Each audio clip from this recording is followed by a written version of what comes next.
প্রাচীনকালে রাজা জমিদার নবাবদের একাধিক স্ত্রী থাকত। সুয়োরানী দুয়োরানীর গল্প তো সবার জানা। পুরুষতান্ত্রিক সমাজে বহু বিবাহে বাধা ছিল না, তাতে নারীর অবমাননা হতো কিনা সেটা অবশ্য বিতর্কের বিষয়। কিন্তু আধুনিক সমাজে তো দ্বিতীয় বিবাহ এখন আর সম্ভব নয়, অন্তত এক স্ত্রীর সঙ্গে আইনি বিচ্ছেদ না হওয়া পর্যন্ত তো নয়। তবে আইনি বিচ্ছেদের পর বাধা নেই, কিন্তু তারপরেও যদি প্রথম স্ত্রী দ্বিতীয় বিয়েতে বাধা দেন তাহলে কি কাণ্ড হতে পারে। আর সংবাদ সন্ধানে তেমনই দুই বিয়ের বিভ্রাটের ছবি দেখাবো আপনাদের, সঙ্গে অন্য ধরনের ভিন্ন স্বাদের খবর তো থাকবে।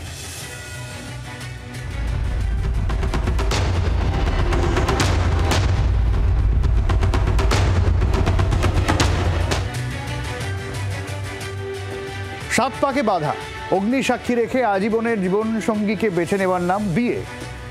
কিন্তু সংসার করতে করতে ঝগড়া বিবাদও তো একেবারে নিত্যসঙ্গী হয়ে ওঠে, আর সেই বিবাদ অনেক সময় গড়ায় বিচ্ছেদে। আদালত বিচ্ছেদের সায় দিলে তবেই পাকাপাকিভাবে আইনি বিচ্ছেদ। তারপর স্বামী বা স্ত্রীর দ্বিতীয় বিয়েতে কিন্তু খুব একটা বাধা নেই। কিন্তু যদি বেঁকে বসে কোনো পক্ষ, মানে বিচ্ছেদের পরেও আবার মনে হয় একসঙ্গে থাকতে, বা দ্বিতীয় বিয়েতে আপত্তি থাকে, যদি দ্বিতীয় বিয়েতে বাধা দেন, এমন বাধা দানের কোনো আইনি বৈধতা নেই। কিন্তু ওই যে কথায় আছে না, আইন তৈরি হয়েছে ভাঙার জন্য, হয়তো সেই কারণেই ঘটলো এমন হাঙ্গামা। এক নয়, দুটি জায়গায়। প্রথম ঘটনা উত্তরপ্রদেশের ঝাঁসিতে। সেখানকার সদরবাজার থানা এলাকায় চলছিল একটি বিয়ের অনুষ্ঠান। নাচ গান খানাপিনার আসর সবই ঠিকঠাক চলছিল। আচমকাই বিপত্তি। তারপর কি হলো দেখুন। आराम से आराम से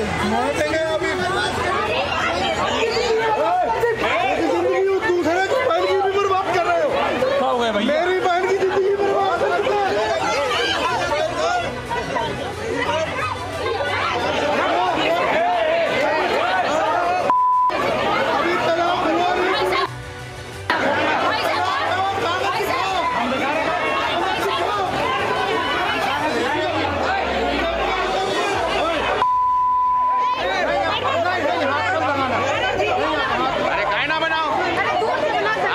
पूछ के थोड़ी ना बनाएंगे।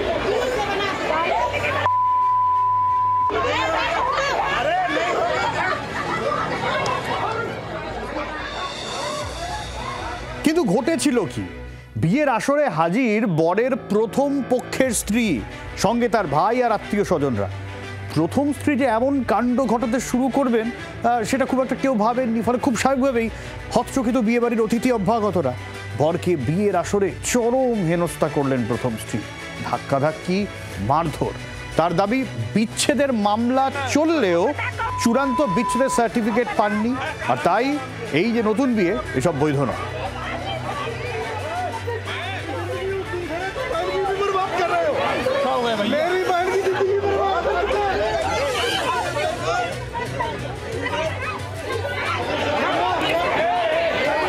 ফলে এই অবস্থায় পণ্ডই হয়ে গেল বিয়ের আসর।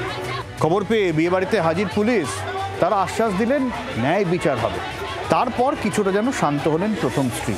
বর, প্রথম স্ত্রী, দুপক্ষের লোকজনকেই থানায় ডাকা হলো। নথিপত্র দেখে পুলিশ জানালেন বিচ্ছেদ আইনগতভাবে পাকাপাকি হয়ে গিয়েছে। বর বিচ্ছেদের সার্টিফিকেটও দেখিয়েছেন। শেষ পর্যন্ত দুপক্ষকে নিরস্ত করে ফেরত পাঠায় পুলিশ। পুলিশ জানিয়েছেন কোনো পক্ষই লিখিত অভিযোগ দায়ের করেনি। আপাতত কাউকেই গ্রেফতার বা আইনি ব্যবস্থা নেওয়া হয়নি।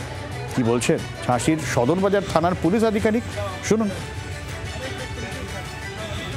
अभिजीत उर्फ दिव्य प्रकाश, जो कि सिमरदा का रहने वाला है, थाना सदर बाजार। इसमें पूर्व में शादी हो चुकी थी। उसका तलाक 20/4/24 को हो चुका है। और पूर्व पत्नी ने आकर के ये कहा कि मेरा अभी तलाक नहीं हुआ। तो दोनों के प्रपत्र देखे गए तो लड़का पक्ष अपनी जगह पर सही पाया गया। अभी किसी तरफ से कोई तहरीर नहीं आई। तहरीर आने पर विधिक आवश्यक कार्रवाई की जाएगी। এই পরিস্থিতি তো নতুন হবুশ্রী অর্থাৎ কনের অসহায়ের মতো অবস্থা। কি করবেন বুঝেই উঠতে পারছিলেন না। শেষ পর্যন্ত অবশ্য বিয়ে ভেস্তেই গিয়েছে। ওই কনের সঙ্গে আবার বিয়ে হবে কিনা, পাত্রীপক্ষ বা পাত্রী নিজের পরেও বিয়েতে রাজি হবেন কিনা, সেসব অবশ্য এখনো নিষ্পত্তি হয়নি।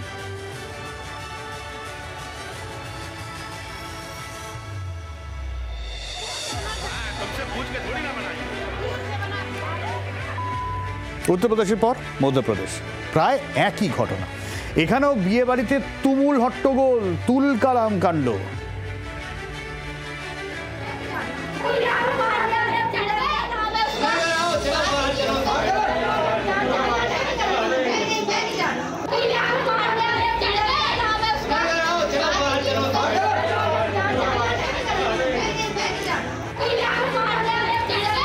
গোয়ালিয়রের বাসিন্দা উপেন্দ্র কিশোর পরিহারের সঙ্গে নেহা পরিহারের বিয়ে হয় 2012-র 25শে নভেম্বর।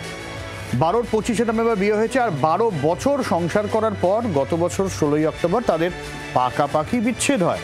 তারপর দ্বিতীয়বার বিয়ের সিদ্ধান্ত স্বামীর। গোয়ালিয়রে বসেছিল বিয়ের আসর। দ্বিতীয় বিয়ে করতে এসেছেন পাত্র উপেন্দ্র, আর সেখানে শটান হাজির প্রথম স্ত্রী নেহা। তিনিও একই রকম হাঙ্গামা বাঁধালেন বিয়ের আসরে। তারপরে বিয়েতে আপত্তি তুলে প্রবল হইচই চেঁচামেচি শুরু করে দেন প্রথম স্ত্রী নেহা।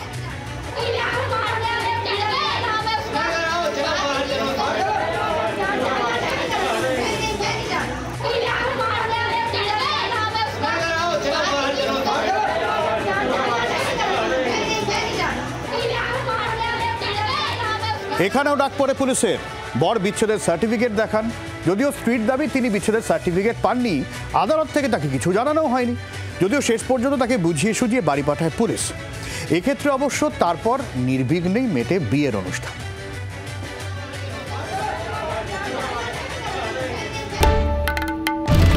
বাংলার আওয়াজ, বাঙালির আবেগ, জি 24 ঘন্টা।